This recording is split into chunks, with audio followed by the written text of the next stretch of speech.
Hi everybody, my name is Thomas Gielach and I'm the Assistant Director of Residential Education here at Wagner College, and I'm going to take some time to go over Housing Selection 2017 with all of you today. If at any point you have any questions, feel free to go back into the video, or feel free to also send us an email at housingselection@wagner.edu. Myself or a member of the Res Ed team will be happy to help you out as you prepare for housing for the 2017-2018 academic year. So I'm going to break the presentation into 5 parts. The first one will be our housing selection overview.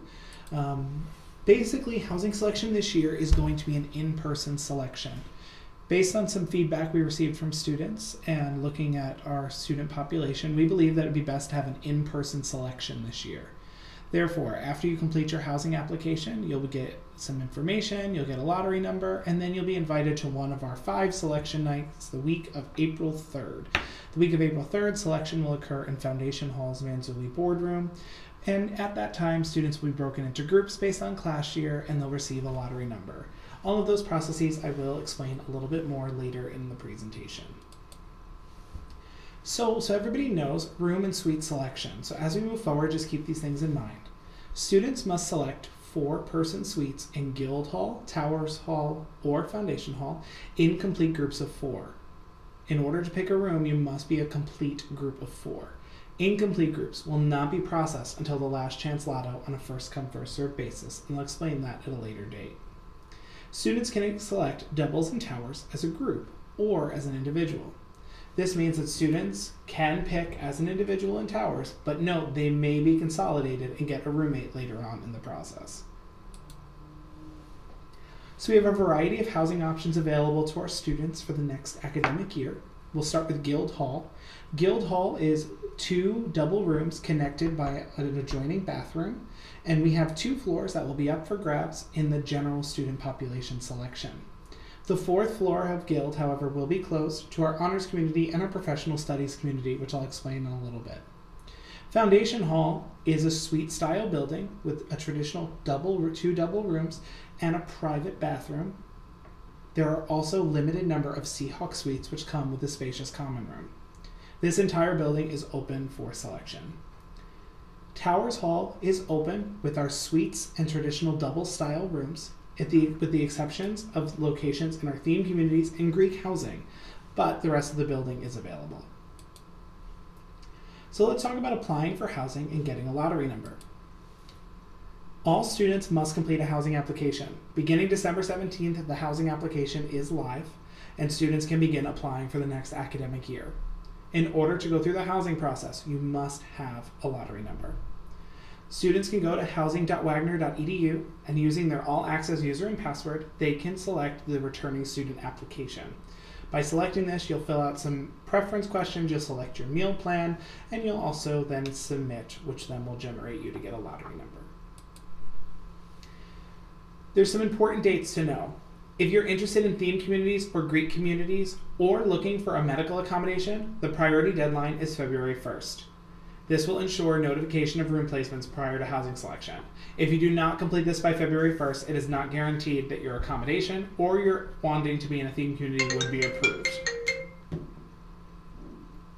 March 17th is the priority housing deadline.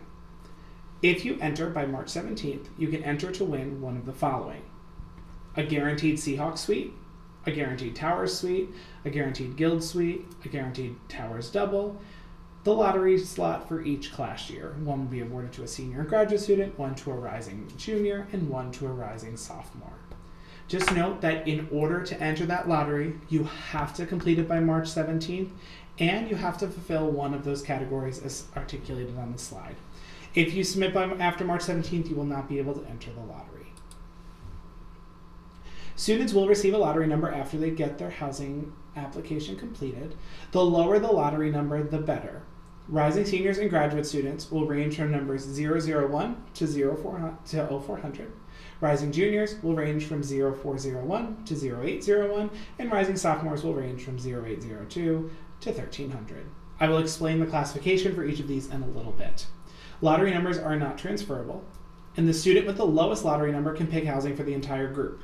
So if you're a rising junior and you have lottery number 0401, but your friends have 700, 750, and 800, you can still pick for all of those folks despite them having a worse quote-unquote lottery number.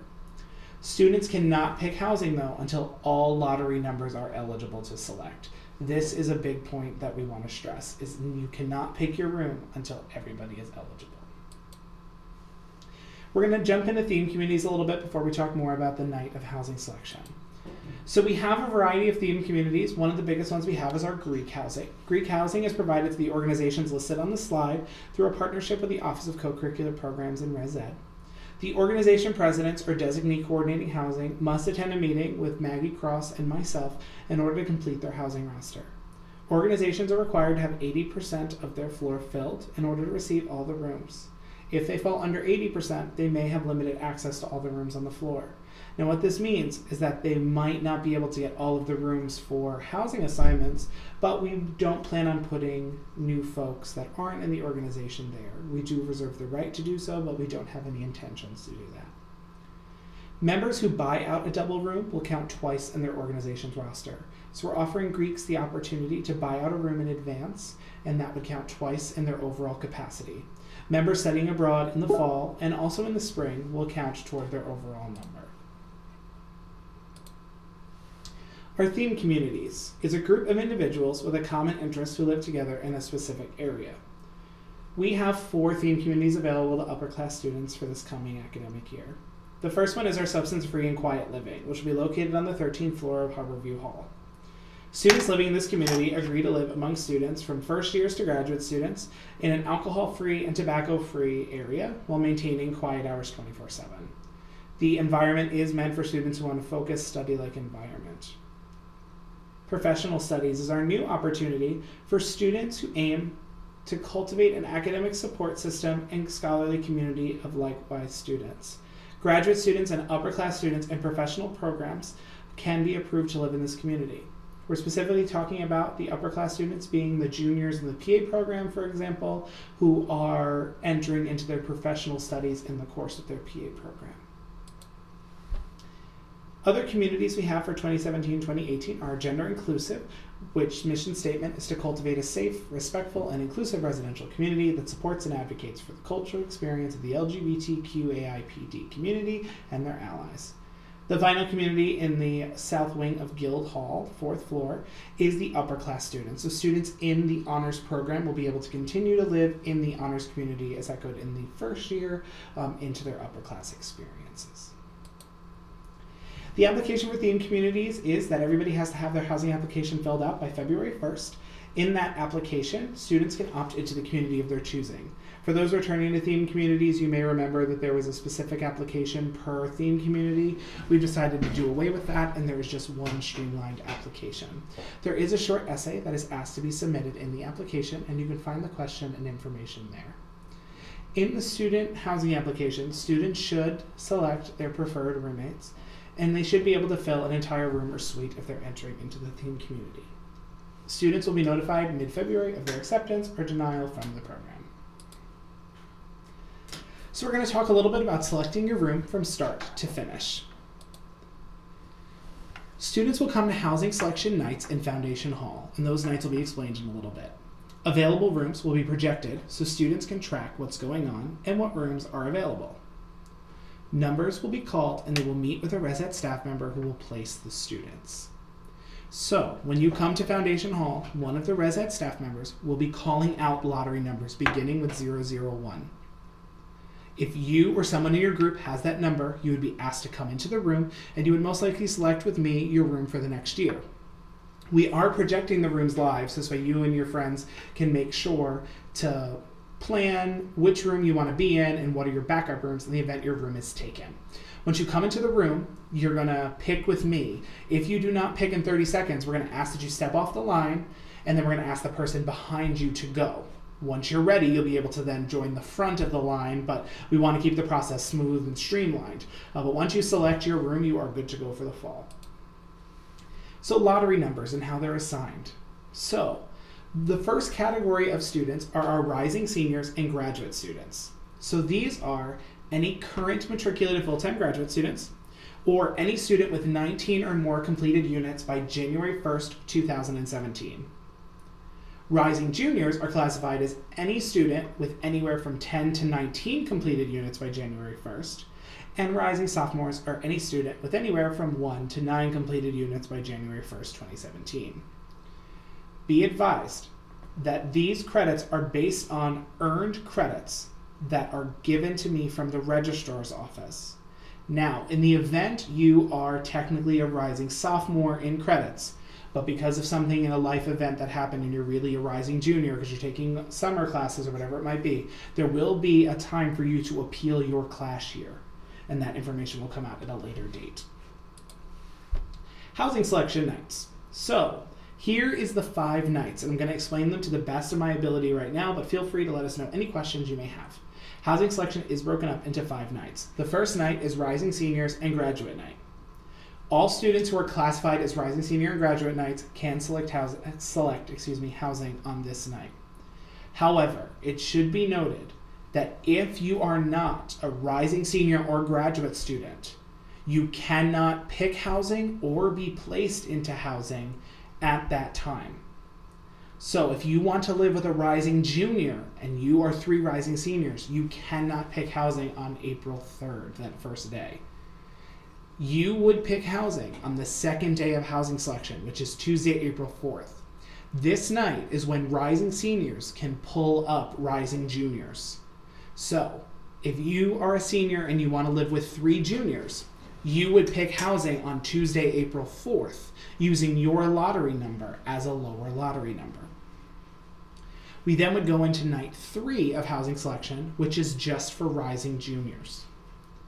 Then night 4 is similar to night 2 in that Rising Seniors and now Rising Juniors can pull up Rising Sophomores. And the final night of housing selection is for our Rising Sophomore population.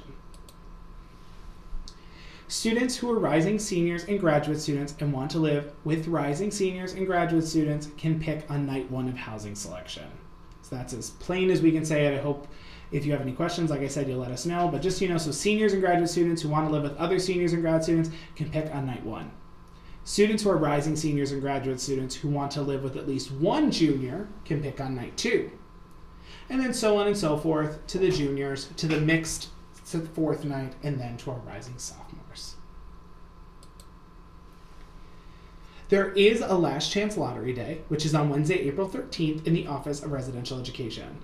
Myself or a member of my team will be available to meet with students about their room concerns, about changes and things as we can troubleshoot and figure out and solidify your options for the fall. Hours with availability and walk-in appointments will be posted at a later date. If you can't make it, we do have a housing proxy system. So if you can't come to housing selection because you have rehearsal or you're coming back from an internship or you have a night class, you can ask somebody else to select your room for you. All you have to do is sign the proxy form, which will be made available in the spring. And the proxy can be anybody at Wagner College, any student at Wagner College. So it does not have to be someone you want to live with next year. It can just be a friend of yours. It can be someone who you know is an RA who you want to do it for you. It can be somebody you're in a club with. It does not matter. Just note that the proxy has to be a full-time Wagner student. It cannot be a parent or guardian or anybody not affiliated with the college. If for some reason you cannot find a proxy, please email housingselection@wagner.edu and we will help you out and find you one. And the biggest thing is room selections made by proxies are final and they cannot be changed. The final part of our presentation today is going to be about medical accommodations. So students who are resubmitting medical accommodations should resubmit the medical accommodation request form, and Dina Sante or myself will contact the students if new doctor information is required. New medical accommodations, there's a 2-part process. The first is you have to fill out the medical accommodation request form, which can be found on the Disability Services website. And the second one is you should have a licensed medical professional complete the required documentation, and this must be submitted prior to review of the application. The priority deadline is February 1st in order to make sure that your medical accommodation is reviewed prior to housing selection. That wraps up our presentation today. If you have any questions, please feel free to email housingselection@wagner.edu or attend one of our info sessions that will be in the spring 2017 semester. If you have any questions, feel free to email housingselection@wagner.edu or email Thomas.Gielach@wagner.edu. We would be happy to help you in any way we can.